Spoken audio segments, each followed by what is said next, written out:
as for the big banks, right? Are they really buying? Well, JP Morgan's CEO, Jamie Dimon, still claims that Bitcoin is a decentralized Ponzi scheme. You know, he has doubled down on his negativity around Bitcoin.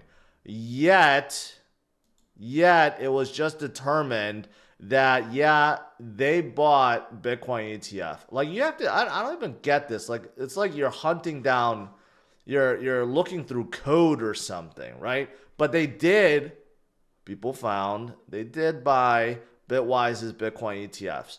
So, I mean, here's the thing. You have Jamie Dimon. When we know this, he's one of the biggest Bitcoin bears.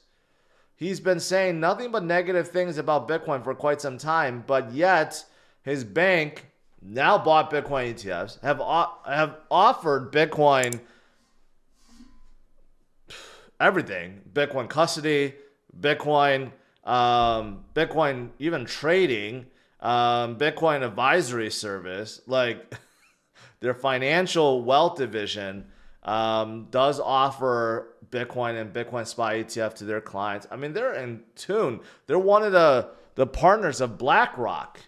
I mean, they're so in tuned or ingrained into Bitcoin services and now buying Bitcoin, yet Jamie Dimon is still putting on this farce that, hey, I hate it. My bank will never be involved with it and blah, blah, blah. I mean, again, sometimes they say one thing, but they're really doing another, so don't let this fool you. It has been revealed that Wells Fargo also holds Bitcoin ETF. So, like, all these big banks are FOMOing in. They are buying Bitcoin.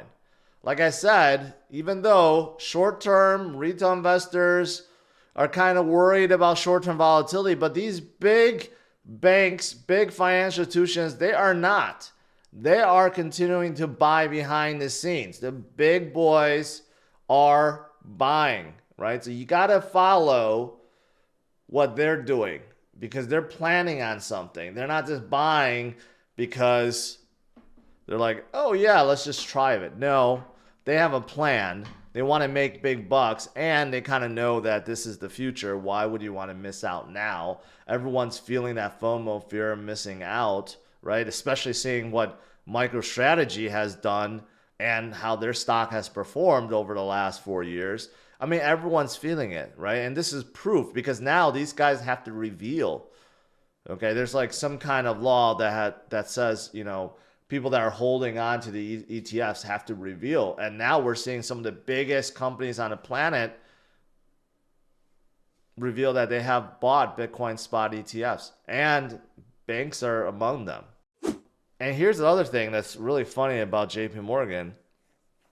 So even though Jamie Dimon is still negative, they just published something talking about Ethereum ETFs and how even with SEC's Wells notice to Robinhood, it does not pose an obstacle to the eventual spot Ethereum ETF approval. So even JP Morgan is very bullish on ETH at this point. And it's not just them. Everyone's trying to come out of the Ethereum spot ETF right now, right? But even JP Morgan is publishing, it's like, hey, don't worry about the FUD. Don't worry about Gary. He's probably not going to be in charge for much longer, right? We're still very hopeful and bullish about Ethereum spot ETFs. So think about that. Again, coming from a big major bank, right? And this, I think, will help. And I've said this before. I don't know why all the fund companies decided to like put staking rewards inside their Ethereum spot ETF application. You know, staking, according to Gary and the SEC, is still considered, it makes the underlying asset a security, according to Gary and the SEC. So trying to incorporate Ethereum staking rewards into these applications just made no sense. So now they're realizing, yeah, that's probably a mistake, and they're removing that part. And now, without it, I do think the chance of approval is much, much greater, right? Get approval first, then incorporate other things like staking rewards. But right now, Let's just keep it separate. So that is the latest development. And we could possibly see Ethereum spot ETFs by the end of this year. Maybe. It already exists in Hong Kong, just not in the US yet. Hong Kong kind of led the way, but we could possibly see it in the US later this year. Like I said, the big boys are FOMOing in. Bitcoin whales acquired nearly $1 billion worth of Bitcoin. Even right now, even with volatility, with stagnation, sideways movement, these guys, this is how you're supposed to do it. If you live through previous cycles, you'll know that this is normal. Very, very normal. In fact, not just normal, like super, super strong. Bitcoin has never really been this strong in previous cycles. We saw much bigger dips. Much, much bigger dips along the way. This time around, we had some dips. We just had a pretty big one around 23%, but still, that's very tame compared to previous cycles, right? And these boys, these big boys and whales and institutions and banks know this is the time to be picking up. This is the time to be loading up, not time to be selling. And if you want more proof, like stuff like this that shows you, this is perfectly normal. In 2016, we had a major, major dip. Major dip before Bitcoin even hit $1,000. Think about that in 2016. 2016 may seem like a long time ago, and in reality, it is 8 years ago. But in my mind, 2016 was like 2 years ago. I don't know.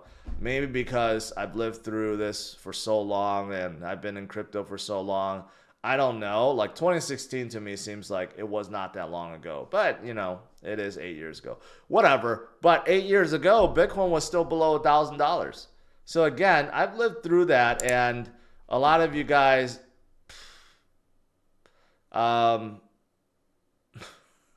a lot of you guys may be new, and I get it, and you're panicking about Bitcoin being at 61,000. But remember, 8 years ago, Bitcoin was still struggling.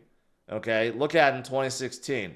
It was struggling to break $300, $400. And then finally, when it broke to $850, wow, that's a huge move. And then it dropped back down to like $500. That's like a 40% drop. And people that got feared out missed that run from where that is, that green mark at $500 to $20,000, right? That's exactly what happened. And even on the way up, you can see all the red, the down spikes, right? The sudden drops. So now, obviously, we're what? 100 times higher than 8 years ago. So yeah, we still have drops. It still looks very similar, but it's so tame now versus before when we had 30, 40% drops out of the blue all of a sudden, right? It's a different ball game. Yet, we're still kind of mimicking the same kind of movements.